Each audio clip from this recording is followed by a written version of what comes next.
স্কুলের টিফিন ঘন্টা পড়ার সাথে সাথে আমি দৌড়ে চলে যেতাম আলু কাবলিওয়ালার কাছে। আর এখনকার দিনের বাচ্চারা তো কাবুলিওয়ালা কি তাই চেনে না। কেন বলছি তো চলো শেয়ার করি। সো হ্যালো এভরিওয়ান, আজ শেয়ার করবো তোমাদের সাথে আমার সকালের কিছু কাজ বাজ আর রান্নাবান্না।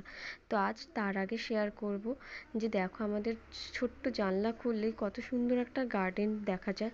আর এই দেখো নয়নতারা উঠেছে সেই ইটের ফাঁকা দিয়ে, আর আছে কিছু সাদা নীলকণ্ঠ। আর এই যে দেখো কত একটা জুঁই ফুল, আর এইটা বলো তো কি, এটা হচ্ছে সাদা পদ্ম। তো এই দেখো সাদা পদ্মর মাঝে আর একটা গাছ আছে, এই ফুলটার নাম আমি জানি না, তোমরা জানলে অবশ্যই কমেন্ট করে দেবে। তো এই ছিল আমাদের বাগান। আর আছে কিছু ছোট গাছের টব। তো দেখো এখানে আমার শাশুড়ি মা সুন্দর করে গুছিয়ে রেখেছে সব কিছু।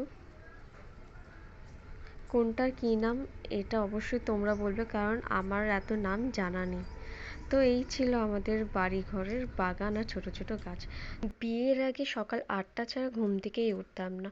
আর এখন বিয়ের পরে যেহেতু সবাইকে নিজেদের দায়িত্ব নিজেকেই পালন করতে হয়, যেভাবে আমাদের মা বাবা আমাদের দায়িত্ব পালন করেছিল। তো এই যে দেখো সকালবেলা আমি দিয়ে দিলাম আলু আর টমেটো সেদ্ধ, যেহেতু আজ তীর্থকে আলু আর টমেটো সেদ্ধ দিয়ে ভাত খাইয়ে পাঠাবো। আর আজ টিফিন বক্সে কী দিচ্ছি তোমাদের সাথে শেয়ার করবো। আর এই যে চাল ভিজিয়ে দিলাম, সকালের ভাত হবে। আর দিয়ে দিয়েছি কিছু ডিম আর আলু সেদ্ধ আবারও, যেহেতু আজ বরমশাইকে দেবো। আর এই ডিমের তরকারি আর সকালবেলা এটাই খাওয়া হবে। আর ভাত, কে যদি ভাত খায় তো ভাত খাবে, আর কেউ যদি রুটি খায় তো রুটি খাবে, সবই আছে।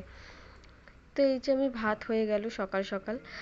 বাচ্চাদেরকে সবসময় আমরা চেষ্টা করি একটু হেলদি আর টেস্টি দেওয়ার টিফিনে।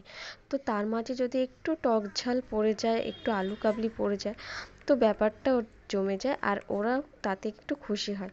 তো আজ টিফিনে দিয়েছিলাম তীর্থকে একটু আলু কাবলি, ও যেটা খুব ভালো খায়। আর ফলের মধ্যে ছিল একটু আঙুর আর একটা আমসত্ত্ব। তো আর যেই ছিল টিফিন আর সকালের রান্নাবান্না আর সকালের কাজবাজ।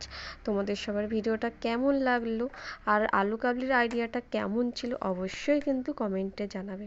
টাটা।